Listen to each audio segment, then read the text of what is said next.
Hello and welcome, Smite fans, to the Smite OPL week number 3, a very special broadcast. We have a very solid set of matches for this week indeed. But before we go into any more details about the two teams we have, first up, of course, my name is Parathus. Casting alongside me today again is Alpha Jackal. Now, Alpha, Tainted Minds versus Llamas in Pyjamas. The bottom of the barrel teams here. How important is it for Tainted to finally win a game?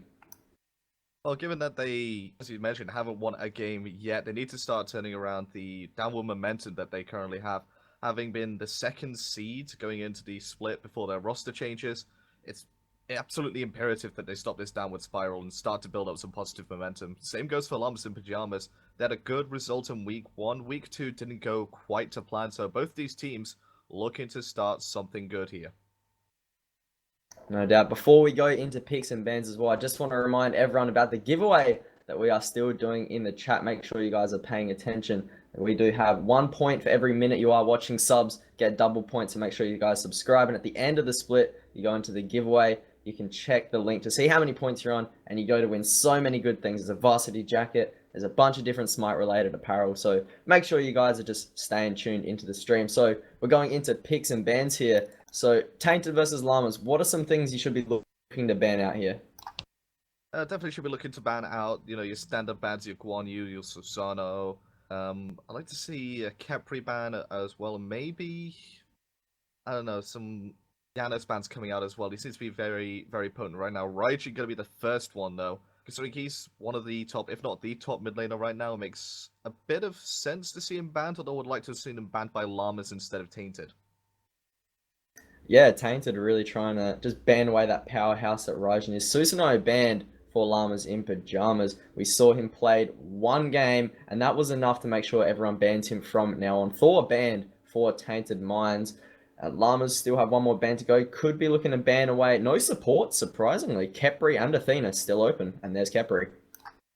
Kepri going to be taken off the table. Guan Yu is still available most notably. And given his high prevalence in picks and bans, I expect him to be taken up as quickly as possible here by either Tainted Minds or Llamas in Pyjamas. I do not see him making the second round of bans. And you mentioned that Susano had 1 point, and there we go, Guan Yu does get picked up by Tainted Minds, was picked up once and then just banned away completely, Susano. He didn't really go off like you'd expected him to in that game as well. It's just the amount of control he brought without snowballing himself and his team. And there is the Athena locked in for Llamas in Pyjamas. They do have another pick. Could be looking to pick up something for Swifty in that mid lane. He plays a Llamas. Scylla is also still open for him, which pairs well with the Athena. Scylla getting locked in. I like the combo from Athena and Scylla. Taunt into Sikkim, into Crush, even I'm a Monster. It's very devastating. Yeah, Scylla's problem early on is that it's very difficult for her to confirm damage at medium to long range because of the travel time of the Sikkim. Athena's Taunt will allow her to do is allow Scylla to hit those skills a lot easier and make sure they have better control of this mid lane. Possibly even take out this threat of the Guan Yu early on. Yanis and Geb going to get locked in, and the Geb's going to mitigate quite a lot of that Scylla damage with that Stone Shield on one target. And if that stops the I'm a Monster getting reset, it's going to be absolutely massive during these fights. Nezha getting locked in for Llamas in Pyjamas. That'll be going towards that jungle. But also, I like the counter pick Geb into Athena. You can shield as well that I'm Monster, as you mentioned, but also that Athena taunt. And Giannis, global presence, has that through space and time, does ridiculous amounts of damage. We've been seeing him build that Soulstone purple pot and one unstable vortex portal combo. That's insane amount of damage at the start of the game. Hoi Yi is now banned for Llamas in Pyjamas as they look to take away the ADC. Gabrakan banned on Tainted Minds, surprisingly. Yeah, Kabrakan going to be taken off the table. He's shown a lot more viability in recent weeks, simply because the fact that now his passive affects himself. He's a lot harder to kill. That 5% damage mitigation is absolutely massive to him. And if you put him in solo lane with a Mark of the Vanguard, he's almost impossible to kill. Another ADC banned by Llamas in Pyjamas and Oz on her gets taken off the table. Might be looking for an Apollo here, or something a bit more early game, really, to just try and cement themselves as the winning lane with this Athena. And there is that Bologna getting banned. Llamas in Pyjamas. Raven is still on the board, so I can expect to see Llamas picking that one up. But I like the reasoning behind the Hoi Yi and the Anher ban. Painted Minds have actually picked up a new ADC. and we're going to be seeing a bit more of him in the game. So really focusing out someone who's playing their first game of the OPL. Apollo, as you said, locked in for Llamas in Pyjamas, really making sure that the comfortable picks that Tainted Minds have for their ADC is really limited. Yeah, Apollo's two worst matchups in my eyes in terms of a traditional ADC are going to be that Anha and that Hu Yi, will just absolutely decimate him in the late game, and Anha just can really stop his snowball and meteoric rise with that early game dominance that Anha does have. But Tainted Minds are going to pick up the Rama and the Serket. Serket definitely a spicy pick. Interesting. Yeah, and Raven is the last lock-in for Llamas in Pyjamas. Serket, very interesting. I like it paired with the Geb. Serket, really, really squishy, is very prone to CC. So really, with that Geb shield, she's going to be doing quite a lot of work for the team. So looking to shut down that Serket is going to be pretty hard with the Geb on the team. Just going into game here in a second, guys. Tainted Minds versus Llamas in Pyjamas. Tainted looking to get one win on the board in the Pro League. Hopefully they can do it with this lineup. Well, they have a good shot here against Llamas in Pyjamas. Certainly one of the better opponents, I would say, at being able to get your first wins and start a meteoric rise back up to the top. Not to take anything away from Llamas, though, who have shown good performances in recent weeks, especially in the first week against Avant. So nothing taken away from them, and Tainted should take this game absolutely 100% seriously and make sure that they do everything correctly if they are to take something from this. No doubt. Actually going to head and introduce our two teams here because Tainted, as you've probably seen, they have a few roster changes. So let's just introduce our teams. Elkiro in that solo lane playing the Guan Yu. Ultimate Abyss in that jungle playing that Serket. Mid laner is going to be Switchbay on that Llamas, and your Joy lane Tomolomu playing the Geb, and Royal Custard playing that Rama ADC, the new ADC for Tainted Minds.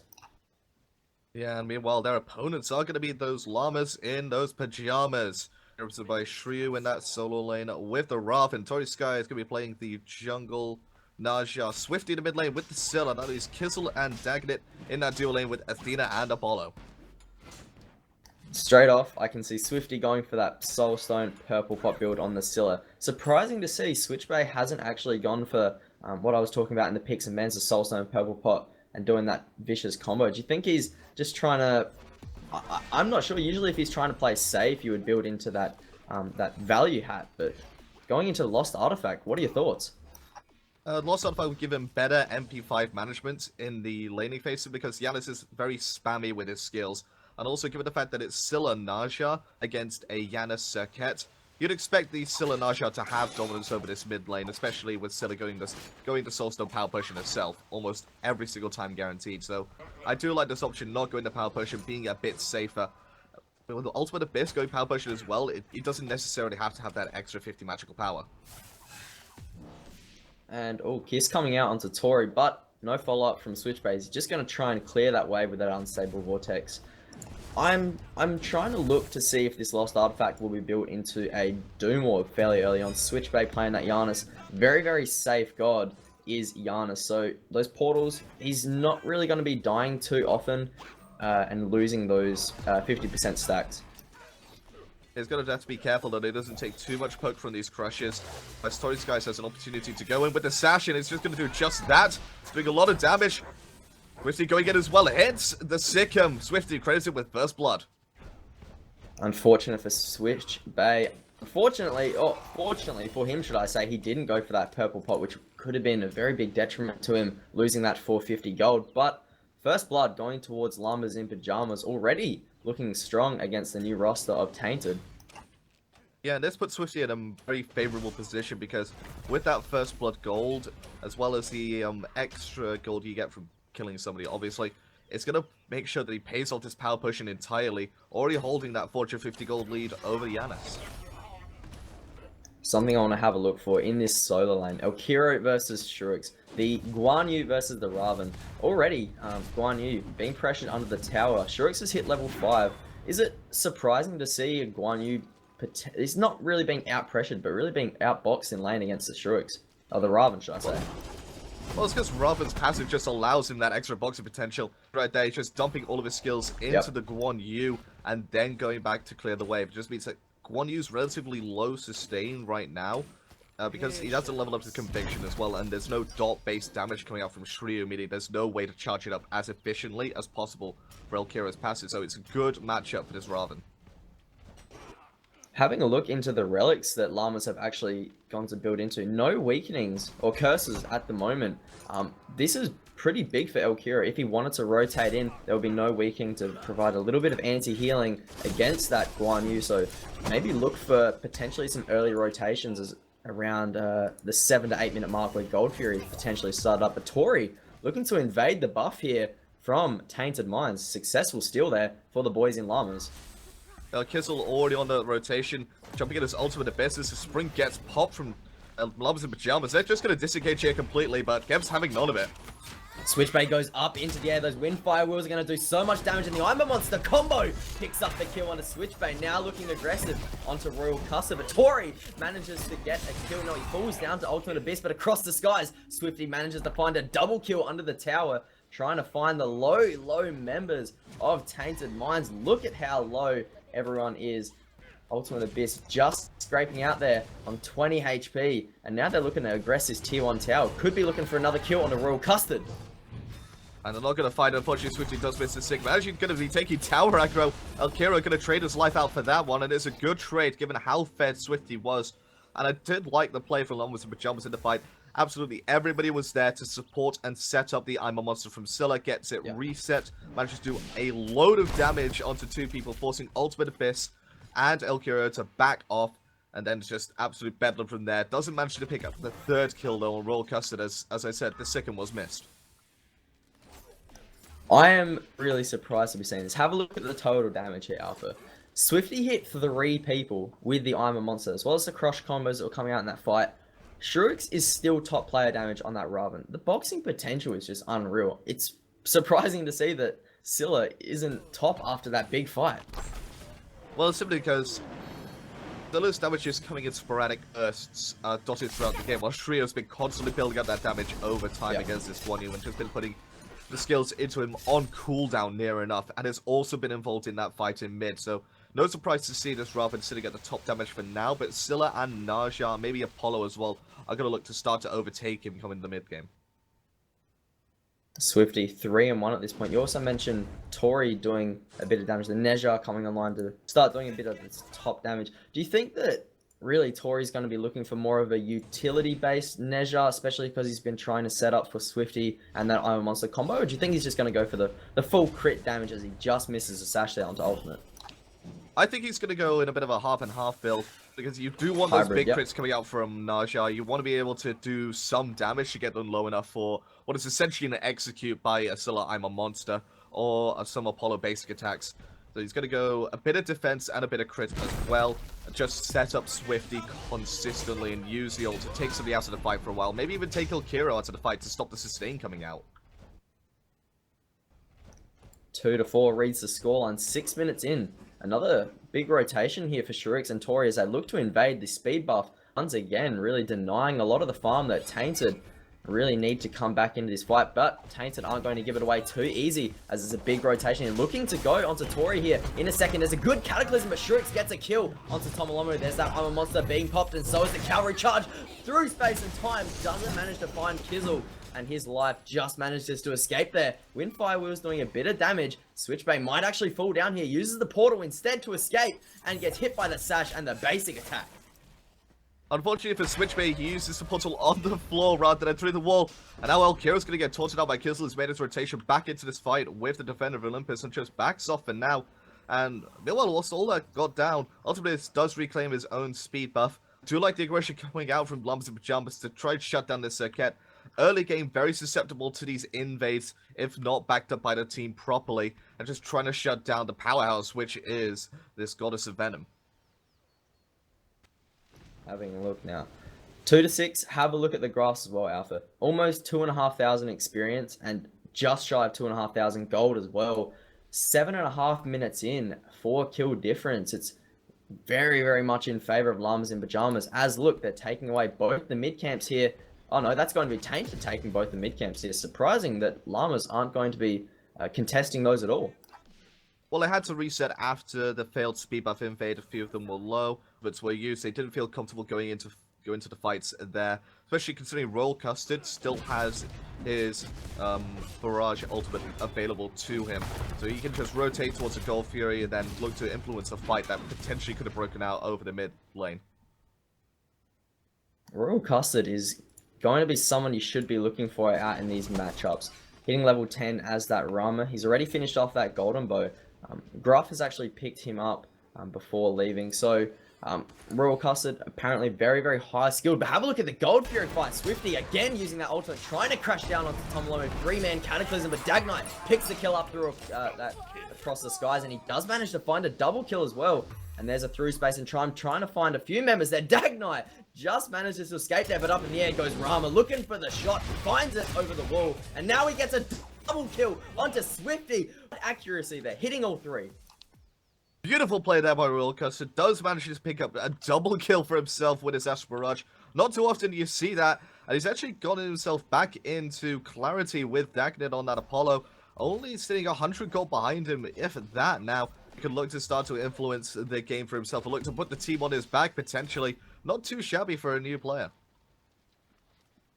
No doubt. New player in the OPL, but definitely not a new player to Smite whatsoever. As I say, very mechanically skilled. Quite an unknown player. Definitely look to see him in these more later on in these fights. Hitting 3 people with the Astral Barrage, 1 over the wall as well. Quite impressive as his first introduction to the OPL. Yeah, it's not the easiest skill to hit. A lot of people forget that. You do have the situation if you're playing Ramir Ranked where you miss a couple of your Astral Barrages, people then start raging at you. But it's really difficult Just to hit things. Just rank things, obviously. Speed buff is still up and available to be taken down. No invade coming out this time from Llamas and Pyjamas. Even though they do have the timer for it, they're not in position to try and take down the speed buff yet again. Yeah, I think it's just wise. They've wasted a lot of their ults in that fight before. They've just come up then, so expect to see a big fight breaking out for Llamas just after that speed buff being taken down by Tainted. So all 5 ultimates except for that across the skies from Dag Knight.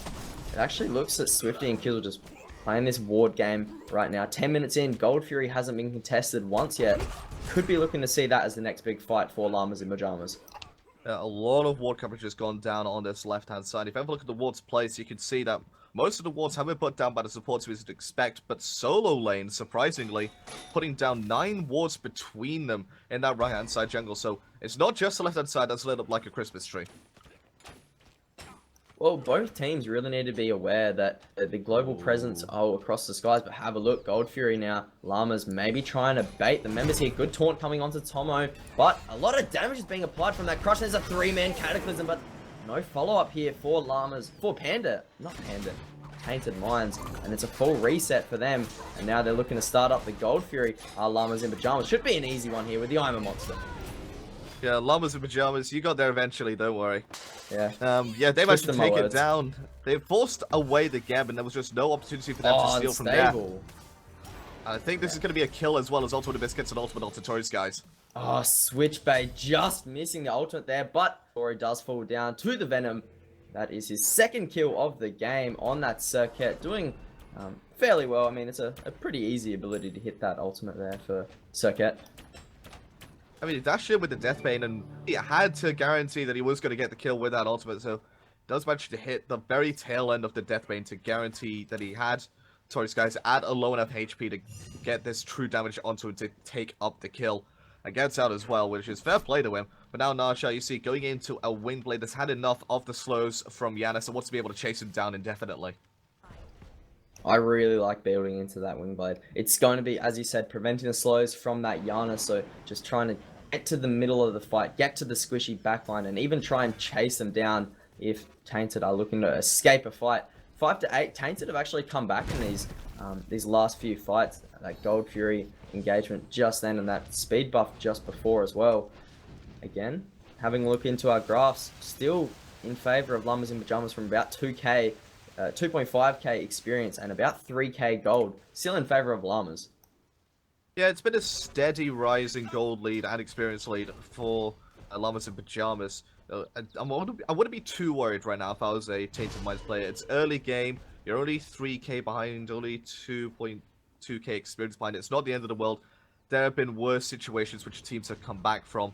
They just had to keep focus, keep their heads together, and make sure they're not getting caught out by these hated rotations by this guy Swifty and Kizzle. Having a look into our builds as well. Tomolomu, he has that Blink Cataclysm, which we've seen, getting that cloak, so he's getting a little bit more cooldown. And having a look at Kizzle on the opposite side, on the side of Llamas, building into that Sovereignty, getting that extra health. And missing the taunt there is Kizzle. Bit of a misplay there. Ultimate Abyss just manages to escape there. He did have, he's looking for his speed buff now, but that's a fast circuit. You're not going to catch that. No, and with the speed buff being added back into the map, it's why you've seen a bit more of a Riser circuit. That extra mobility which allows her to be this dangerous presence from the jungle. Before then, she was very slow. She was still mobile, but she just couldn't rotate around the map as efficiently. So now with the addition of that movement speed buff back into the Conquest meta, it's going to allow her to come back in to picks and bans, really. And you should be seeing a lot more circuit recently. Tori was just looking to go onto Royal Custard, just forcing him away under that tower. Dagnite having a little bit of trouble outboxing that Rama in lane, but Tori and Kizzle are looking in the jungle here. Could be looking to collapse onto Ultimate Abyss, who is unaware. There goes that sash and the taunt, but Tomolomu with that perfectly timed Geb shield is going to secure the escape there for Ultimate Abyss. Yeah, they didn't chain their CC correctly there, Llamas in Pyjamas. You saw that even before the sash stun ended, the taunt came out from Kizzle, so it was just easy for Geb to get both of those nullified. They're going aggressive on to Tori's guys right now. Ultimate Abyss chasing him down through the jungle, forces the Flaming Spear out, give himself a bit of a heal, and just back him off. Having a look into our side lane, Shurix has no mana at all, but Elkiro, half health, quarter mana, shouldn't really be looking to fight here, should just be looking to back away. Shurix, very, very low mana, can only really cast a few abilities, so backing off, reset, just get a little bit more farm, play that safe, keep that little lead that you have for Llamas, and don't really lose these little fights against Tainted. And that's what's really going to set them apart against Tainted in this game. What's also going to set them apart is the fact that Athena is going into aura defense items, meaning that Llamas and Pyjamas are going to benefit from extra protections in these fights if they're centered around Athena, which they usually are. Athena's been the perfect initiator in these scenarios, and everyone's been grouping around her. But the fact that she's going into a hard one now to finishing that sovereignty is no surprise to me, and with that meditation on top of it, it's going to be very difficult to kill anybody on Llamas and Pyjamas. Conversely, on the side of Tainted Minds, Tomolomu has just finished up his Spirit Rub. He's going to make himself difficult to kill, but everybody else is going to be still as squishy as you'd expect. I'm a monster over the wall, trying to find Ultimate Abyss, and does manage to pick up that one. Swifty granted with his 4th kill of the game. And now the Defender of Olympus is coming down into that duo lane. Dagnite is the offender of that one. Royal Custard forced to back away there. The sprint gets popped from Kizzle, and through space and time manages to find Dagnite, but doesn't take him out just yet. Still looking to aggress here onto Royal Custard. There's a Cataclysm onto Tori, who's forced to back away and use that beads. Tomolomu just manages to escape there using that rollout. Does get hit by the sash though, and he might be in a bit of trouble as he's running away from his team, but that should be an easy kill for Tori Skies as he does manage to pick it up. Yeah, sacrificing himself to save the ADC, it certainly could be worth if this Gold Fury wasn't up right now. Royal Custard does have his Astral Barrage ultimate available, so could look to steal it with that. But he can easily steal here. Tomolomu does have a shorter respawn timer. Oh no, he does get taunted in there. Royal really should have been going for that kill, but he gets obliterated there by the Crush, and Tori finds a kill onto Elkiro. Now they're looking aggressive here onto Ultimate Abyss and Switch Bay and trying to take out this tier 1 tower. Really, Ultimate needs to get out of here. One taunt is going to spell disaster for him. Does still have his beads and Sanctuary up, so he has that little bit of security, but that tier 1 tower falls pretty fast at the hands of an Apollo. Yeah, Guan Yu got absolutely obliterated there. Before that fight started, he did not have this armored cloak, so had very little in the way of magical protections against Scylla. But an absolute tear right now, Swifty, with the fully stacked Doom Orb and an Obsidian Shard. Oh, that's going to hit hard. Doing metric tons of damage right now is this Scylla. And we have a look at the damage graphs again. I suppose she'll be top. No, she's still on top. Raven. Actually fallen down a bit more. Raven on top. This entire game, 10,000 damage coming out from Shurix. Already level 17. He has Frostbound Hammer. he can just stick to people. He already has that slow from the Frostbound Hammer. He has the root from his 10-hand Shadow Fist. He also has that slow from his Prana Onslaught. So, I mean, just look at the damage he's doing to Ultimate Abyss. Using that ultimate, and there goes that last breath, throwing him into the Cavalry Charge. Uses that immunity a bit too early there. Shrooks should fall down there, and the Weakening Curse is popped as well from Shrooks, but doesn't manage to secure his escape, and Elkiro finds the kill onto the solo laner. Yeah, he used his overhead kick way too early that the trio and just firmed that Guan Yu would hit that stun off the Cavalry Charge, which really just allowed Ultimate Abyss and Elkiro to pick up that kill. And now they may be able to pick up this tier 1 tower on the right hand side. If not for the rotation of Tori Skies, big blink. Massive blink there, finds the kill onto Abyss, and now Elkiro gets taunted in 3-man Cataclysm once again, but Elkiro just manages to get away over the wall. Could be looking to go for that Iron Monster, doesn't find it, but Tori still hot on his trail, turning their aggression now on the Switch Bay, who just escapes the grasps of the Pyjama Boys. And now they have to get out of here. Tomolomu might actually fall once again for security of his team, sacrificing his life once again. 0-5, Tomolomu not having the best game here. Yeah, I'd like to retract my earlier statement about Geth being hard to kill. No, Geth is very easy to kill. Llamas and Pyjamas have just been doing it non-stop and for fun at some points. Switch Bay also feeling the ire right now of Llamas and Pyjamas and the amount of damage that they have. Elkiro going straight up onto his horse, looking for Swifty. The immunity was still there. That's unfortunate there for Switch Bay, but Swifty falls down to the ticking damage from that Taiyo Assault. Elkiro might actually pay for his life now. It's hit by that defensive wall from Kizzle. Should be able to get out of here, and Tori can't really find any kills here. Abyss might actually be looking to go on him. The kisses don't hit him at all. Tori is going to be able to find his safe security way out of there, but he's still going in here. Have a look at Tori and Shrix trying to go onto Abyss and Custard.